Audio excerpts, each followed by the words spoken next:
সেদিন বৃষ্টির সময় খালি বাসায় আমাকে একা পেয়ে আমার শ্বশুর আমাকে যেভাবে করল সেটা শুনলে তোমাদের শরীরের লোম দাঁড়িয়ে যাবে আর তোমাদের মেশিন দিয়ে টপটপ করে পানি পড়বে। তাই গল্পটি শোনার আগে অবশ্যই তোমরা হাতের কাছে টিস্যু পেপার অথবা কাপড় নিয়ে রাখবে। আর আমার প্রাণের বন্ধুরা, যদি আমার এই গল্পটি তোমাদের ভালো লাগে তাহলে অবশ্যই এই ভিডিওতে একটি লাইক দিবে আর আমাদের পরবর্তী ভিডিওগুলো নিয়মিত পাওয়ার জন্য চ্যানেলটি সাবস্ক্রাইব করে বেল আইকনটি বাজিয়ে দিও। আমার নাম কেয়া। আমার বয়স ২-৫ বছর। আমার বিয়ে হয়েছে মাত্র ২ বছর হলো।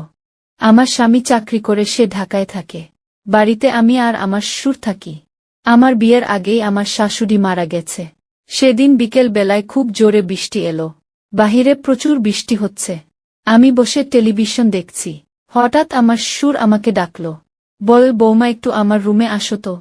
আমি তার রুমে গিয়ে বললাম, বাবা কি হয়েছে? তিনি বললেন, আমার পা ব্যথা করছে, আমার পায়ে একটু তেল মালিশ করে দাও।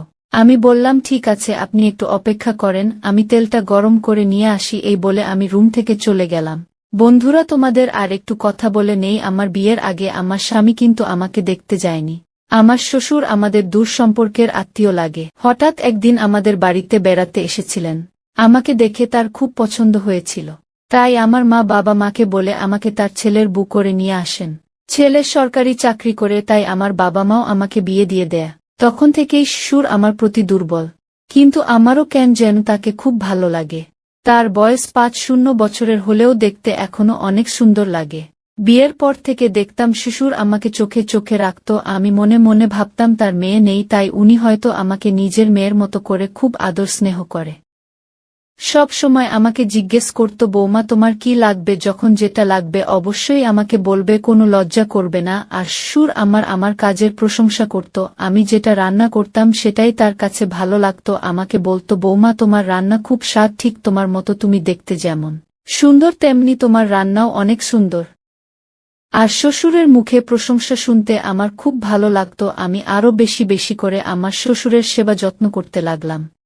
যাই হোক, এখন মূল গল্পে। আমি তেল গরম করে নিয়ে আসলাম শ্বশুরের রুমে, তারপর তেল পোলার পায়ে ভালো করে লাগালাম।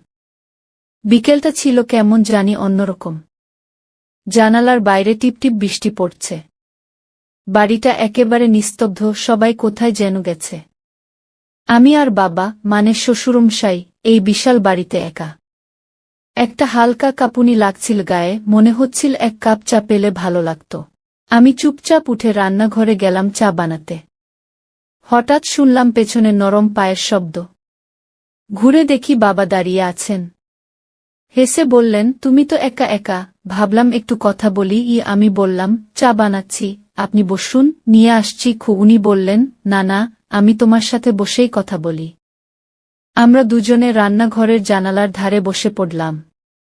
বাইরে বৃষ্টি পড়ছে, হালকা ঠান্ডা বাতাস বইছে। বাবা বললেন, বৌমা জানো, এই বাড়িটা আগে এমন নীরব হতো না, তোমার শাশুড়ি থাকলে কত কথা হতো।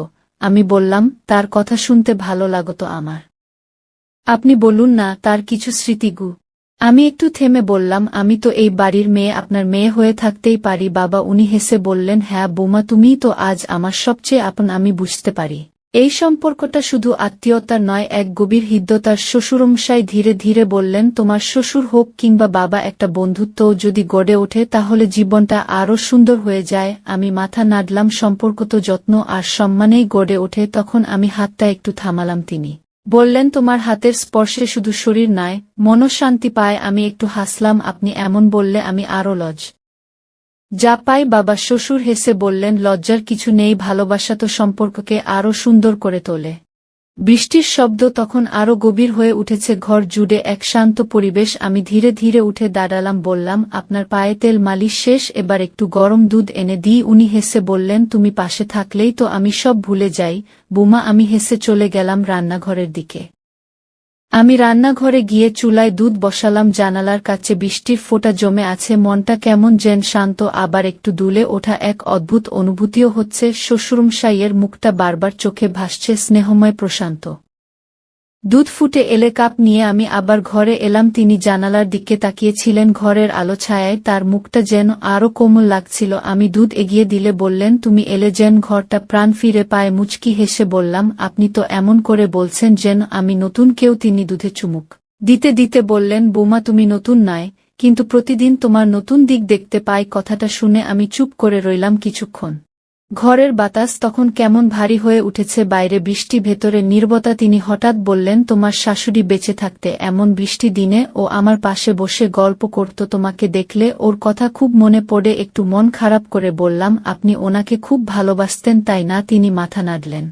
ভীষণ, কিন্তু জীবন তো থেমে থাকে না। সেই ভালোবাসা এখন শুধু স্মৃতি। তুমি সেই শূন্যতা কিছুটা হলেও পূরণ করো। আমি ধীরে ধীরে তার পাশে বসলাম, একটু নরম গলায় বললাম, বাবা, আমি যদি আপনার পাশে থাকতে পারি, আপনাকে একটু হলেও ভালো রাখতে পারি, সেটাই আমার বড় প্রাপ্তি। তিনি আমার দিকে তাকিয়ে একটুখানি হাসলেন। আওয়াজ তখন একটু থেমেছে। ঘরের বাতাসে তেলের গন্ধ, দুধের উষ্ণতা আর আমাদের নিঃশব্দ বন্ধনের এক অভূতপূর্ব মেলবন্ধন। তিনি হঠাৎ আমার হাত ধরলেন। তুমি এমন করে পাশে থাকলে আমি বেঁচে থাকার নতুন মানে খুঁজে পাই। তখনও মিহি বৃষ্টি পড়ছে, সেই শব্দে এক ধরনের শান্তি আছে।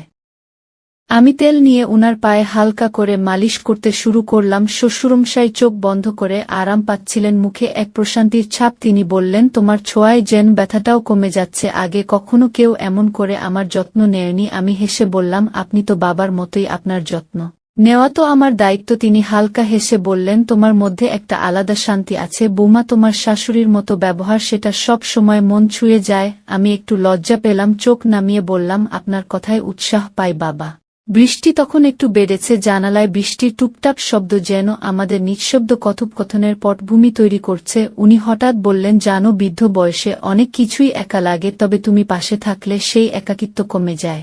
এরপর আমরা দুজন দুজনের মাঝে হারিয়ে গেলাম। আমাদের মিলনে যেন স্বর্গীয় সুখ নেমে এলো। আজ আমার সমস্ত দেহ, মন, প্রাণ সব সঁপে দিলাম তার চরণে। আর আমার সুর আমাকে জড়িয়ে ধরে বলল, তুমি কেন আরও আগে আমার কাছে এলে না? এরপর আমরা মাঝে মাঝেই একসাথে এভাবে সময় কাটাতাম, যা খুশি তাই করতাম। আজ এখানেই শেষ। অন্য একদিন আবার নতুন গল্প নিয়ে আসা। পারলে এই ভিডিওটি শেয়ার করে দিও। কোনো মন্তব্য বা অনুরোধ থাকলে কমেন্টস করে জানাবে অবশ্যই। সবাইকে ধন্যবাদ।